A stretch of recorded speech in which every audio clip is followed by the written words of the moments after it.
আজি গৌৰৱ গগৈৰ জন্মদিন। শিৱসাগৰ শিৱদৌলত সাংসদগৰাকী উপস্থিত হৈ উদযাপন কৰিছে জন্মদিন। আজি মহাপুৰুষ শ্ৰীমন্ত শংকৰদেৱৰ 456 সংখ্যক তিৰুভাৱ তিথি। ঠিক তাৰ মাজতে শিৱসাগৰৰ ঐতিহাসিক শিৱদৌলত উপস্থিত হৈ শৰাই আগবঢ়ালে যোৰহাট লোকসভা সমষ্টিৰ সাংসদ গৌৰৱ গগৈয়ে। আজি গৌৰৱ গগৈৰ জন্মদিন। জন্মদিনত শিৱসাগৰৰ ঐতিহাসিক শিৱদৌলত বন্তি প্ৰজ্বলন কৰাৰ লগতে শৰাই আগবঢ়ালে গৌৰৱ গগৈয়ে। জন্মদিনৰ লগত সংগতি ৰাখি গৌৰৱ গগৈ ফেন্স ক্লাবৰ উদ্যোগত গছপুলি ৰোপণ আৰু চাফাই অভিযান কাৰ্যসূচী ৰূপায়ণ কৰা হয়।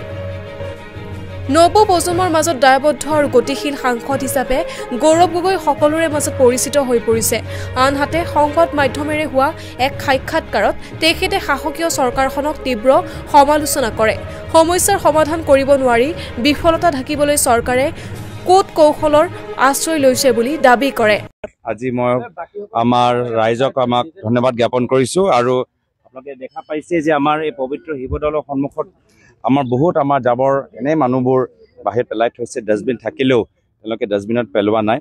তো আজি আমি এটা বিশেষ কাৰ্যসূচী আমাৰ ফেন ক্লাবৰ সদস্যৰ যোগেদি আমি লৈছোঁ যে চাৰিওফালে য'ত আমাৰ পবিত্ৰ অনুষ্ঠান আছে, গীৰ্জাঘৰ, মন্দিৰ, নামঘৰ, আমাৰ মছজিদ, তাৰ সন্মুখত যিখিনি প্লাষ্টিক বা বিভিন্ন ধৰণৰ জাবৰ আছে, আমি আমাৰ ফেন ক্লাবৰ সদস্যসকলক য'তে আছে তাতে আমি তেওঁলোকক অনুৰোধ কৰিছোঁ যে আজিৰ তাৰিখত আমি ৰাইজৰ প্ৰতি দায়বদ্ধ হৈ আৰু আমাৰ বিভিন্ন ধৰ্মীয় অনুষ্ঠানৰ প্ৰতি দায়বদ্ধ হৈ তাৰ অনুষ্ঠানৰ সন্মুখত সৰু এটা চাফাই অভিযান আয়োজন কৰিব লাগে। আৰু আজি মই নিজে ইয়াত শিৱদৌলত সেৱা আগবঢ়াই প্ৰাৰ্থনা কৰি আজি সেই কাৰ্যসূচীত আগভাগ লৈছোঁ।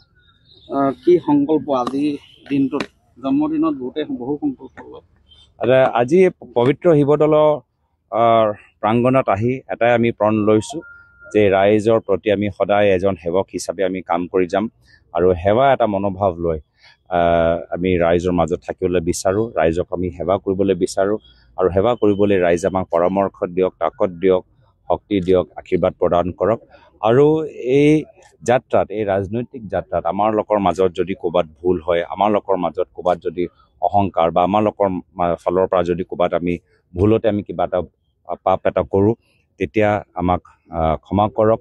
সেই পাপবোৰ, সেই ধৰণৰ বেয়া আমাৰ গুণবোৰ আমাৰ পৰা আঁতৰত ৰাখক, সেয়াই মই কামনা কৰিছোঁ। এইখিনিতে এটা প্ৰশ্ন যে দেখা গৈছে শিৱসাগৰ আপুনি যোন স্থানত আছে সেইটো হৈছে ঐতিহাসিক শিৱদৌল, আৰ্কিঅলজিৰ এটা মনুমেণ্ট। কিন্তু শিৱসাগৰ পৰ্যটন হাব হ'ব পৰাকৈ যিখিনি কৰিব লাগে আচলতে বহু কৰা নহ'ল। এতিয়া বিশেষকৈ ধৰ্মীয় পৰ্যটনৰ বিভিন্ন স্থান আছে, ইয়াত ঐতিহাসিক গীৰ্জা আছে, দৌল আছে, দেৱালয় আছে। এইখিনি সংযুক্ত কৰি এখন পৰ্যটন হাব কৰিবলৈ, এটা পৰ্যটন ৱে কৰাৰ কাৰণে দিখৌমুখৰ ৰামখাপীঠৰ পৰা হৰাগুৰি চাপৰি আজানপীৰ দৰগাহলৈকে এখন দলঙৰ প্ৰয়োজনীয়তা সাংঘাতিক ধৰণে মানুহে অনুভৱ কৰে আৰু সেইখন সম্পূৰ্ণ হ'লেই নেচাৰেল পৰ্যটনৰ পৰা আদি কৰি গোটেই কথা বতৰাবিলাক হ'ব। সাংসদ হিচাপে আজিৰ দিনটোত এই বিষয়ে অকণমান জানিব বিচাৰিছোঁ। মই ইয়াৰ পূৰ্বেও অনুভৱ কৰিছোঁ, যেতিয়া মই চৰাইদেউ মৈদামলৈ গৈছিলোঁ, তাত যদিও আৰ্কিঅলজিকেল এটা টিম তাত বহি আছে, কিন্তু তেওঁলোকে বিভিন্ন গৱেষণা কৰিবলৈ হ'লে চেম্পলবোৰ কলিকতা পঠাব লাগে বা বাহিৰত পঠাব লাগে। মানে উত্তৰ পূৰ্বাঞ্চলত যি আমাৰ ঐতিহাসিক আৰ্কিঅলজিকেল যি আমাৰ অনুষ্ঠান, যি গুৰুত্বপূৰ্ণ অনুষ্ঠান আছে, তাৰ ওপৰত গৱেষণা কৰিবলৈও আমাৰ ইয়াত এটা ভাল পৰিকল্পনা ইয়াত নাই। অলপ দিন আগতে মই মাজুলীত গ'লোঁ। মাজুলীতো মই একেহে দেখা পালোঁ, কমলাবাৰী সত্ৰত বহুত পুৰণা আহোমৰ ৰজাৰ সময়ৰ বস্তুখিনি তাত কমলাবাৰী সত্ৰত খুব সুন্দৰকৈ তাত দেখা গৈছে। কিন্তু আমি ষ্টাডি কৰিবলৈ, গৱেষণা কৰিবলৈ, প্ৰেজাৰ্ভেশ্যনৰ ক্ষেত্ৰত কেন্দ্ৰৰ আৰ্কিঅলজিকেল ছাৰ্ভে অফ ইণ্ডিয়াৰ পৰা যি ধৰণৰ আমি সুবিধা পাব লাগে আমি পোৱা নাই।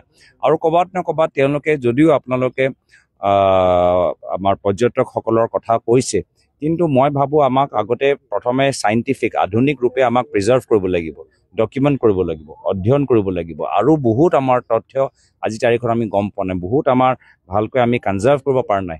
তো পৰ্যটকসকলৰ দৃষ্টিফালৰ পৰা মই নেদেখোঁ নিজৰ বুৰঞ্জী, নিজৰ ইতিহাস আমি আৰু ভালকৈ আমি ধৰি ৰাখিব পাৰোঁ নৱপ্ৰজন্মৰ বাবে। আজিৰ পৰা 100 বছৰ পিছতো যদি আমি এই পৰিস্থিতি আমি পাওঁ, তাৰ বাবে যি ধৰণৰ এটা আধুনিক গৱেষণা আমাক লাগে, চাইণ্টিফিক ৰিচাৰ্চ লাগে, সেইখিনি আজি হোৱা নাই। আৰু নিশ্চয় এই বিষয়ত ময়ো যিহেতু এতিয়া যোৰহাট লোকসভা সমষ্টিৰ সাংসদ গুৰুত্ব সহকাৰে লৈছোঁ আৰু পৰৱৰ্তী সময়ত আৰু কেন্দ্ৰীয় চৰকাৰ, archaeological survey, department of culture এই ক্ষেত্ৰত মই নিজৰ ফালৰ পৰা অধ্যয়ন কৰিম।